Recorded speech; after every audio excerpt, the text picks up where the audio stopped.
వానర కాదు కాదు వనవీర.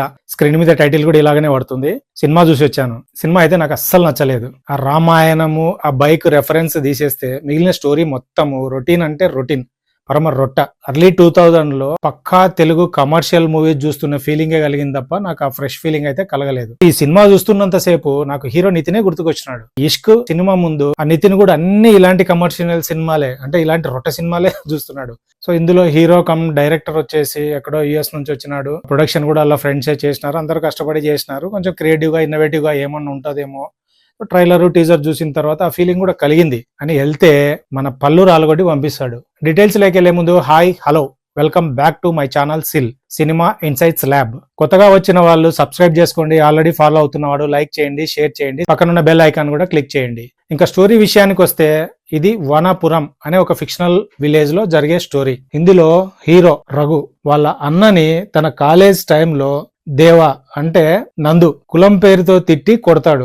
ఈ విషయం తెలుసుకున్న హీరో దేవా మీద ఎలా రివెంజ్ తీర్చుకున్నాడు అన్నదే స్టోరీ. చెప్పాలనుకున్న ఇంటెన్షన్ కరెక్టే గానీ చెప్పిన విధానం అయితే అస్సలు బాలేదు. చాలా అవుట్డేటెడ్ అండ్ చాలా చాలా చాలా ప్రెడిక్టబుల్ గా ఉంది. ఓపెనింగ్ రామాయణం రెఫరెన్స్ కొంచెం ఇంట్రెస్టింగ్ గానే స్టార్ట్ అవుతుంది, ఓకే పర్లేదు అనిపిస్తుంది. తర్వాత క్యారెక్టర్ల ఇంట్రడక్షన్స్, సెటప్, పొలిటికల్ పార్టీల బైక్ ని తీసుకెళ్లడం, దాని తర్వాత బైక్ బైక్ బైక్ అంటే ఇంటర్వెల్ వరకు. సో ఇంటర్వెల్ లో మనకు ఒక పెద్ద ట్విస్ట్ ఇస్తాడు. ఆ ట్విస్ట్ ఉన్న తర్వాత దేవుడా అనిపిస్తుంది. ఇంకా ఈ ట్విస్ట్ మనకు తెలుస్తానే సెకండ్ హాఫ్ మొత్తం ప్రెడిక్టబుల్ గా అనిపిస్తుంది. మనం ఏదైతే ఎక్స్పెక్ట్ చేస్తామో అదే జరుగుతూ ఉంటది. అసలు ఈ ట్విస్ట్ లేకపోయినా బాగుండేది కదా, యాస్టీజ్ ఆ బైక్ మీదనే నడిపించినా కూడా ఇంతకంటే ఇంట్రెస్టింగ్ గా ఉండేదేమో అనే ఫీలింగ్ అయితే నాకు కలిగింది. ఇంకా పాజిటివ్ పాయింట్స్ ఆ రామాయణం ఆ రెఫరెన్స్, తర్వాత పొలిటికల్ పార్టీ బైక్ ని తీసుకెళ్లేది, తర్వాత ఫాదర్ సీన్. ఇంకా నెగటివ్స్. సో ఈ సినిమాలో ఉన్న మ్యాజిక్ ఏంటంటే హార్డ్ హిట్టింగ్ గా చెప్పాల్సిన విషయాలు, వాళ్ళ అన్న సీన్ కావచ్చు, వాళ్ళ ఫాదర్ సీన్ కావచ్చు, ఈ రెండింటిని హైడ్ చేసి ట్విస్ట్ లాగా చెప్పడం, మిగిలిన అన్నెసరీ స్టోరీ మొత్తం చెప్తుంటారు. ఇదే మ్యాజిక్. సో ఇందులో వాళ్ళ అన్నకు జరిగిన దానికి హీరో రివెంజ్ తీర్చుకోవడం, ఇది మెయిన్ స్టోరీ అయినప్పుడు వాళ్ళ అన్నకు జరిగిన ఇన్సిడెంట్ ను ఎంత హార్డ్ హిట్టింగ్ గా చెప్పాలి. అలా చెబితేనే కదా హీరో రివెంజ్ కి ఒక అర్థం ఉంటుంది. సో దట్టు చూసే మన ఆడియన్స్ కు ఆ ఇంపాక్ట్ కావచ్చు, ఆ ఎమోషన్ కావచ్చు, టిల్ ఎండ్ వరకు మనం హాంట్ చేస్తూ ఉంటుంది. అప్పుడే ఆ డ్రామా సాలిడ్ గా వర్కౌట్ అయ్యేది. అలా కాకుండా దీన్ని ట్విస్ట్ లాగా హైడ్ చేసి చెప్తే ఏం వర్కౌట్ అవుతుంది, నా బొందలా ఉంది.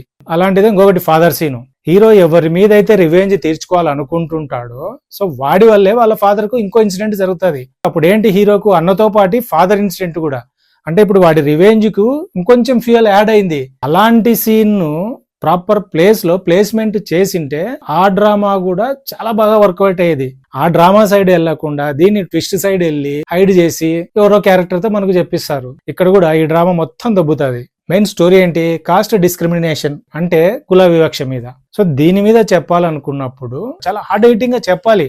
అలా కాకుండా దీన్ని లైటర్ వెయిన్ లో పైన చెప్తూ స్టోరీ అంతా ఒకటి చెప్పి లాస్ట్ కు ఇదే అది అంటే ఎలా ఉంటుంది, నాట్ కన్విన్స్డ్. నెక్స్ట్ ఇందులో హీరో విలన్ వీళ్ళిద్దరి క్యారెక్టర్ గాని క్యారెక్టరైజేషన్ గాని ప్రాపర్ ఆర్క్ గాని ఏముండదు. హీరో ఏంటి ఐఐటి చేసి ఇంటి దగ్గర ఉంటాడు. సో ఈ సినిమా స్టార్ట్ అయ్యేసరికి ఏంటి, వాళ్ళ అన్నది ఇన్సిడెంట్ జరిగిపోయి ఉంటది. అంటే వీడేంటి చేంజ్ తీర్చుకోవాలనే మూడ్ లోనే ఉంటాడు. ఆ యాంగిల్ లోనే ట్రై చేయకుండా ఎందుకు అలా ఉంటాడు అది మనకు తెలియదు. ఎప్పుడైతే ఆ నందు క్యారెక్టర్ కు ఎమ్మెల్యే టికెట్ కన్ఫర్మ్ అయింది అన్న తర్వాత ఈ క్యారెక్టర్ యాక్టివేట్ అవుతుంది. హీరో రివెంజ్ అన్నది వాళ్ళ అన్నను కొట్టాడు కాబట్టి పర్సనల్ రివెంజా, కులం పేరు తిట్టి కొట్టినాడు కాబట్టి సో ఈ యాంగిల్ రివెంజా, లేదు వాడికి ఎమ్మెల్యే టికెట్ కన్ఫర్మ్ అయింది కాబట్టి వీడు ఎమ్మెల్యే కాకూడదు, ఇలాంటోడు వీడిని ఎలాగైనా ఆపాలి, ఆ యాంగిల్ రివెంజా, ఈ మూడిటికి ఏది క్లారిటీ ఉండదు. సో నెక్స్ట్ నందు క్యారెక్టర్ కూడా, దీనికి కూడా క్లారిటీ ఉండదు. కులానికంతా లీడరా లేకపోతే అది రిప్రజెంట్ కావాలనుకున్నాడా, పొలిటికల్ గా ఎమ్మెల్యేనో ఎంపీనో మినిస్టరో సంథింగ్ కావాలనుకున్నాడా, ఈ క్యారెక్టర్ ఏముండదు.